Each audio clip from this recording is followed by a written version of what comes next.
did you know a crack is really just an abrupt and unplanned shift from chest voice, hey, to falsetto, hey, hey. Falsetto is that light, beautiful, sometimes airy sound that singers will use for high notes. You might love Prince's falsetto or Justin Timberlake's, but it can be difficult for some beginning singers to find their best falsetto sound. If you're struggling, I'm here to help with 5 falsetto hacks. Make sure to subscribe and hit the notification bell so you never miss a new video. If you enjoyed this video, click the like button. It'll really help us out. I'm Camille van Niekerk, singer and teacher here today with 30 Day Singer, and I have both good news and bad news about these falsetto tips. The good news is finding your falsetto function is actually quite easy for the vast majority of singers. The bad news is it probably won't sound as smooth and steady as you'd like it to. Falsetto just isn't a function we use often in daily life, so it makes sense that the coordination you need isn't very strong yet.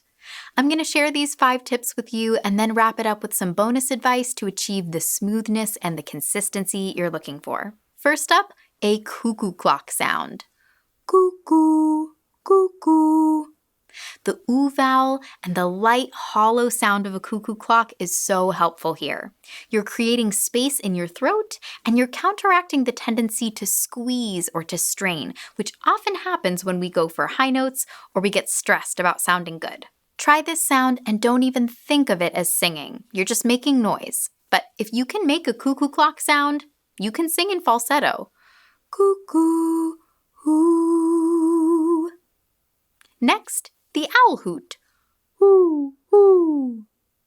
We still have that nice, relaxed space in the throat, and we also have what's called a breathy or aspirate onset.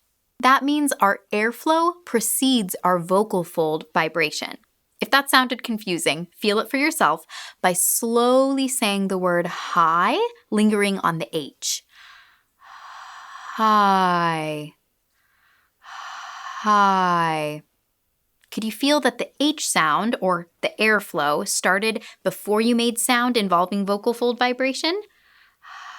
High.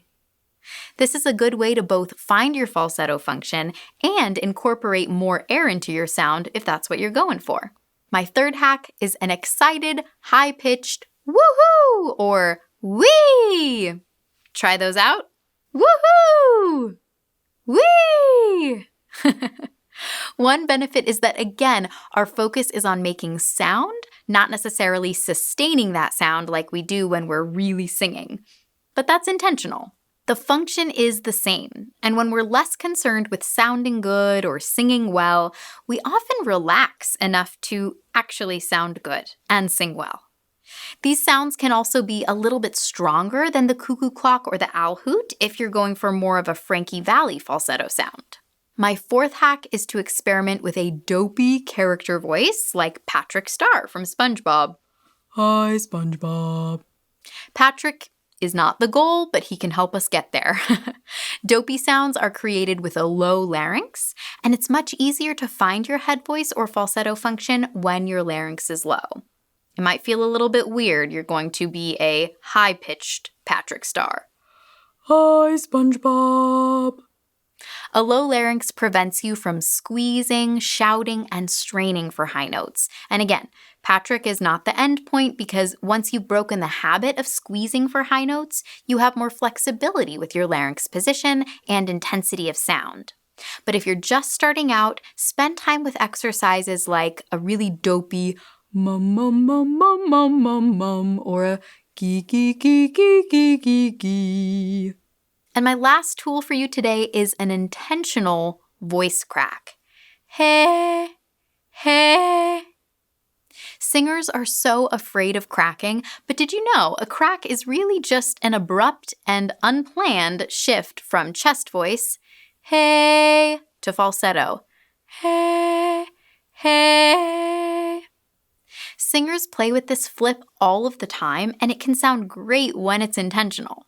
Play around with letting your voice crack. It can be really silly. You can pretend to yodel, have fun with it, and get used to finding your falsetto function. We're almost done, but I want to give you some bonus tips. Try your best to not judge the quality of your tone. Focus on feeling good, and sounding good will eventually follow. Also, know that a weak, breathy sound is normal, and breathiness can be desirable.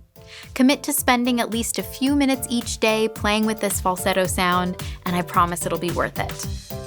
What would you like to see more of? Let us know in the comments. Visit 30daysinger.com for easy step-by-step singing lessons.